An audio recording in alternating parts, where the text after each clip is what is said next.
very happy to see you again. Thank you అండి. Thank you. So ఎవర్రా మీరంతా?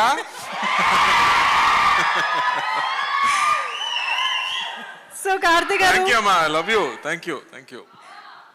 బావా, ఈ సినిమాతో బావా అనే పదం ఇప్పుడు ఎవర్రా మీరంతా ఎలా కామన్ అయిపోయిందో ఈ సినిమాతో ఇదొక మీమ్స్ చాలా స్టార్ట్ అవుతాయి అనిపిస్తుంది. ఏం స్టార్ట్ అవుతుందని మీకు ఏమైనా ఒక క్లారిటీ ఉందా? దేని మీద మీమ్ అయ్యే పాసిబిలిటీ ఉంది అని? మీమ్ కి ఆ విస్తరాకుల దగ్గర కూర్చుని తిన్నప్పుడు కాదు, మీమ్ కి ముందు కజిన్స్ గ్రూప్ అని ఒకటి ఉంది కదా. అవును, అందరికి ఉందా? కజిన్స్ గ్రూప్ ఉందా? ఉంటేనే కజిన్స్ గ్రూప్ యాక్టివ్ అయిపోతుంది ఈ సినిమా చూస్తాగా. యాక్టివ్ అవుతుంది. This is the point actually. అందరు ఎప్పుడు చెప్తారు, ఏంట్రా ఈ గ్రూప్ ఇంత సైలెంట్ గా ఉంటుంది, ఎవరు మాట్లాడలేదు, ఒక మీమ్స్ కూడా లేదు, ఏం ఫార్వర్డ్ కూడా లేదని చెప్తారు కదా. ఈ సినిమా చూస్తేనే యాక్టివిటీ పెరిగిపోతుంది. పర్ఫెక్ట్. అయితే ఈ సినిమా చేస్తున్నప్పుడు లేదా ఫస్ట్ నరేషన్ తీసుకున్నప్పుడు మీకు గుర్తొచ్చిన ఆ కజన్ ఎవరు, ఆ బావ మరిది ఎవరు మాకు తెలియాలి. దాని ముందు ఐ థింక్ మా అమ్మ ఊరు, అదే నాకు గుర్తొచ్చింది. నా సమ్మర్ హాలిడేస్ మొత్తం పల్లెటూరులో జరిగింది. సో సమ్మర్ హాలిడేస్ స్టార్ట్ అయ్యాక ఫస్ట్ నైట్ ట్రైన్ తీసుకుంటూ అక్కడ వెళ్దాం. అండ్ తిరిగి రావడం అంటే వి స్టార్ట్ క్రయింగ్. చెన్నైకి రావడం నాకు ఎప్పుడు ఇష్టం లేదు, నాకు ఎప్పుడు విలేజ్ చాలా ఇష్టం. సో మై చైల్డ్హుడ్ గుర్తు వచ్చింది అని చెప్పొచ్చు. వావ్, చైల్డ్హుడ్ అంటే అందులో కజిన్స్, అత్తయ్య, మామయ్య అందరూ ఉంటారు కాబట్టి మాకు కూడా అలాగే గుర్తొస్తుంది సినిమా చూసాక అని అనుకుంటున్నాము. మనం ఆల్రెడీ మీమ్స్ టాపిక్ వచ్చింది కాబట్టి సో ఒక్కసారి మీకోసం మీమ్స్ కొన్ని ప్రెజెంట్ చేయడం జరుగుతుంది, చూద్దామా? Can we have the meme please?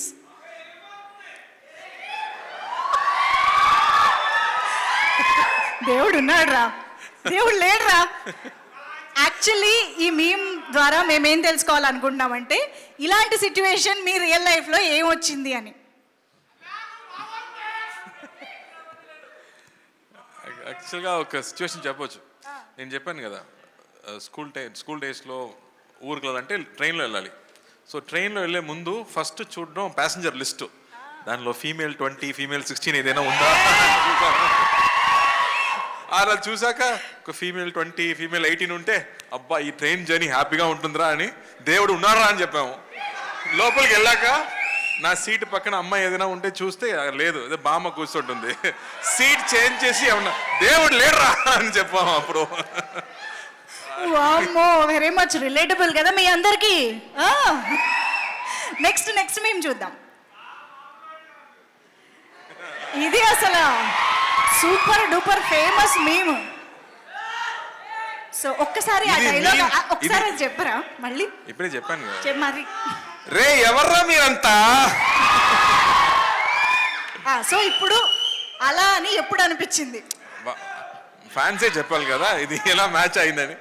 But యాక్చువల్గా ఇప్పుడు నేను కాలేజీకి వెళ్ళాను, నా కజిన్ చదువుతున్నాడు, కాలేజీకి వెళ్ళాను. అప్పుడు ఒక గ్యాంగ్ మొత్తం చూశాను, 10 మంది కూర్చున్నారు.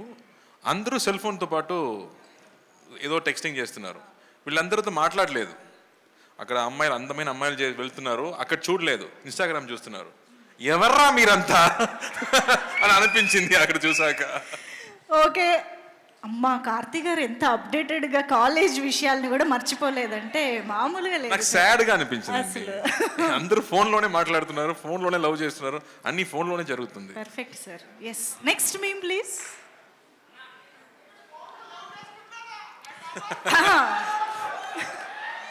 లడ్డు కావాలా నాయన? ఇంకో లడ్డు కావాలా నాయన? ఇప్పుడు లడ్డు గురించి మాట్లాడకూడదు, సెన్సిటివ్ టాపిక్, మనకు వద్దు అది. ఓకే, మోతీచూర్ లడ్డు తెప్పిస్తాం మేము మీకోసం. మోతీచూర్ లడ్డు సిచ్యువేషన్స్ కావాలి మాకు, అంతే. సిచ్యువేషన్ కావాలి, లడ్డు వద్దు ఇప్పుడు వద్దు. సరే okay, next meme.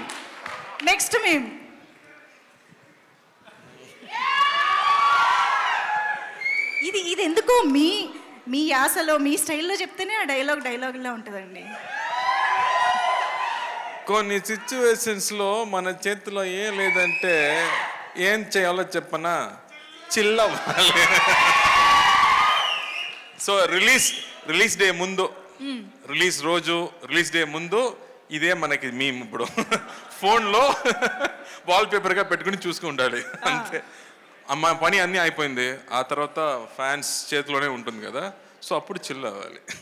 Okay, so yes, memes అయితే అయిపోయాయి. ఇంకా మీ నుంచి మేము చాలా విషయాలు మరికొద్ది సేపట్లో తెలుసుకుంటాము. ఎస్పెషల్లీ సత్యం సుందరం గురించి మళ్ళీ మాట్లాడదాము. Thank you so much Karthi గారు ఫర్ దాట్.